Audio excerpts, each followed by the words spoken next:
Hello everyone, welcome back to my channel. My name is Benjamin Ocho Ada, just in case you are new here.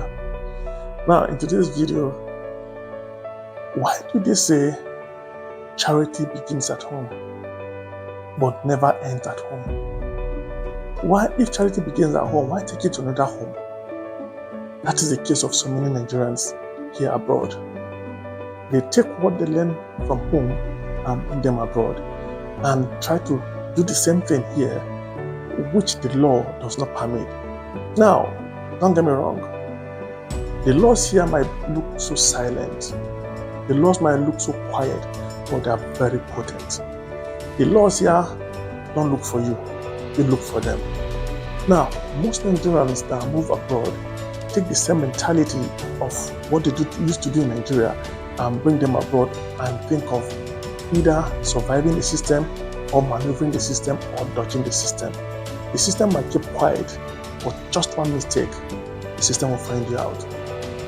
When I came into the United Kingdom, I was fortunate that the set of people that I met that hosted myself and my family in conversation were those who go by the books. And they say, look, you are here in the United Kingdom, this is not Nigeria.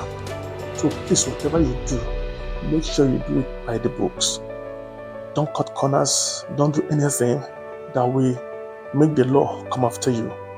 Always be on the right side of the law.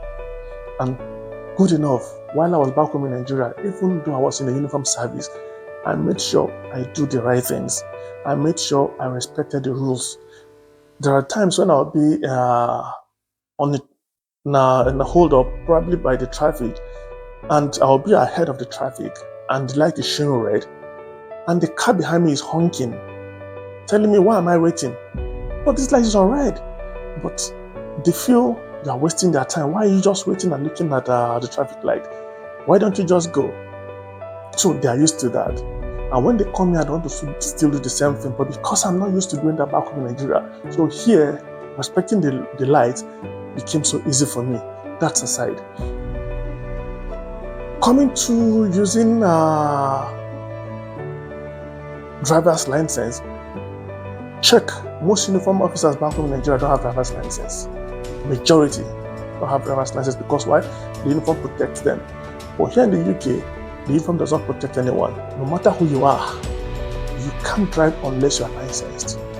That is a law and that's the rule. Now, most of us back home in Nigeria, when we come to the UK, we still want to drive without using the driver's license, which we know is against the law. I tell you a story. While I was living in a town called Swindon, there's a family friend that came to the house, and then I wasn't having a car. I was like, come on, just get the car, and why don't you just get the car and start driving to make things easy for you? And I told him, actually, I don't have a driver's license right now. What I have is my international driver's license, which permits me to drive in the UK for 1 year. He said, yes, you can use that to drive, even without the license. You can just drive, nobody will bother you. You can still drive without a driver's license here in the UK. And all that, that's what he told me.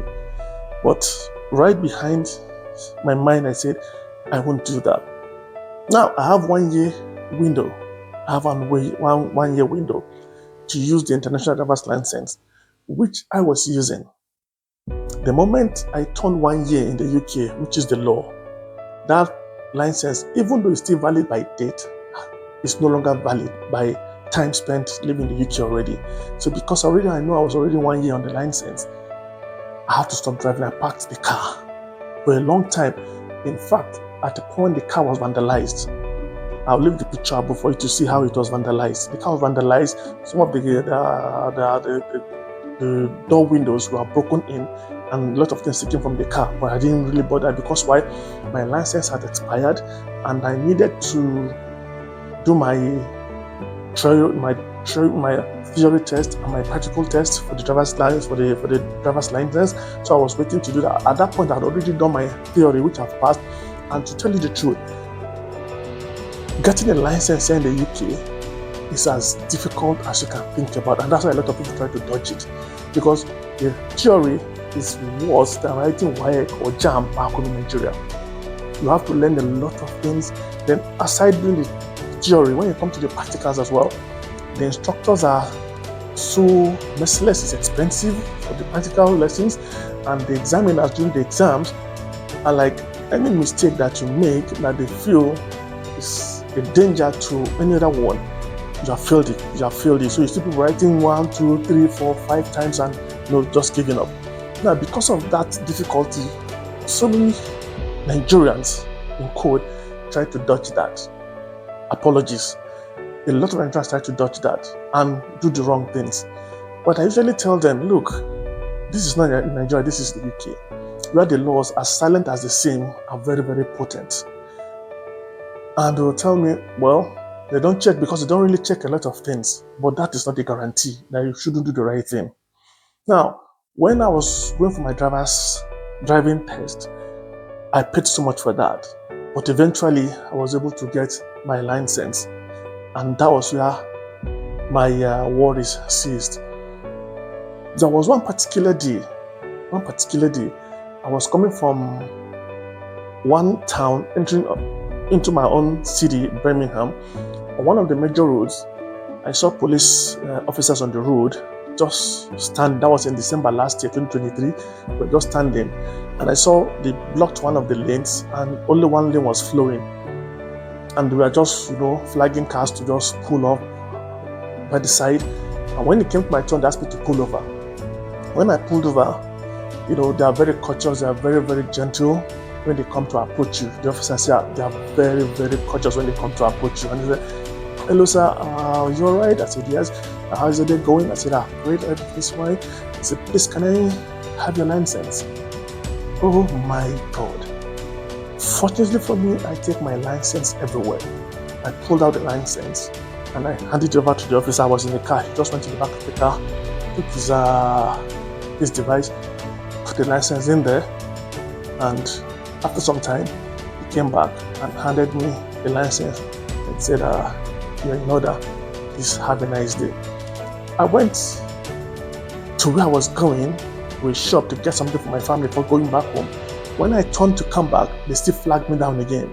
This time around, the officers that flagged me down now, they're younger, they still asked for my license, which I gave. They put it, they swiped it, put it in the system, and it was all right. They didn't stop there. They asked me to come down from the car. When I came down from the car, the two officers, a male and a female, started doing a complete MOT on the car. They checked everything, my tires, the tire tread depth. They checked everything, the trafficators, the lights, brakes. They went through the car completely to be sure everything is in order again. And once that is done, then I give my license. Okay, sir, your car is in order, your license is in order. Have a great day. And that's how I left. Now, why am I talking about this issue today? A lot of us do not drop our charities that started at home back at home. We brought it to the UK. There's an incident a friend of ours called recently to tell us, which is heartbreaking. My heart goes out to that family. I feel their pains. But if they had done the right thing that we did, they wouldn't have been in that mess today. The lady is a carer, and the husband and kids are her dependents. Now, from the story the lady told us, because she called my wife to ask her, are you driving already? My wife now said no. She said, why? My wife now said she has not gotten her license yet, so that's why she's not driving. She said, please, I beg you, God, don't drive until you get your license. My wife told her, your paddy will never allow me to drive until I get my documentations right. And she said, please, because there's a case right now in the area they're trying to resolve, they're trying to help out, but they can't help out because it's not their place to do that. The law has to take its course. All they're trying to do now is just to comfort the family and just give them courage to pass through this season. What happened? This lady who is a carer drives around, which most Nigerians are doing, drives around, no driver's license. She was using her provisional license, which is not allowed. Because if you're using provisional license to drive in this country, you must have a licensed driver by your side who has been driving for no less than 3 years in this country with Probably you can still check that. But I think it's about 3 years, 3 years. You drive for that length of time, and who is above 21 years seated by your side before you can drive. But this time around, she was driving alone in the car with a provisional driver's license, which is not allowed. And unfortunately for her, she had an accident, not just with another car. She ran into someone, and the person passed. Oh my God. And the person lost his life. What a tragedy. Now, when that happened, the authorities had to arrest her. Right now, she's in detention. The husband has been crying his heart out. And to worsen the situation, the insurance on the car is not in her name, it's in her husband's name. And here, if you want your partner or your wife to drive your car, on the insurance, you have to put both drivers on it. But this time around, it's only the husband who's on the insurance, so she's not there. So she's not even covered by insurance, nothing. So she's just on her own driving this car. And this has happened to her now. What do you think would be her fate? I don't want to think about that, because when I heard it, I was broken. It's like, why do we do the wrong things? And we think we always get away with it. Why do you think we can do that? I had an experience recently like that. But in my own case, I was at fault, yes, because I was at an island, which is the roundabout. I was at an island. I was at the left lane. Meanwhile, that's what the Google map gave me on the left. But I discovered that where I was going to was on the right. So in that split second, I made a very terrible decision. Because if I'm going to the right on the island, I need to be on the right side. But now I'm on the left, showing that I'm going either to the left or I'm going straight. But now, in that split second, I decided to go right. And in trying to maneuver the roundabout to go right, the car on my right was trying to maneuver to the left, going straight. And that's how I had that collision. I just had the bang. And I was just seeing stars on my, I was like, this cannot be real, this cannot be real, this cannot be real. So when that happened, we both pulled over. The white guy came out, was just, fuming and cursing and all manner of things and all that.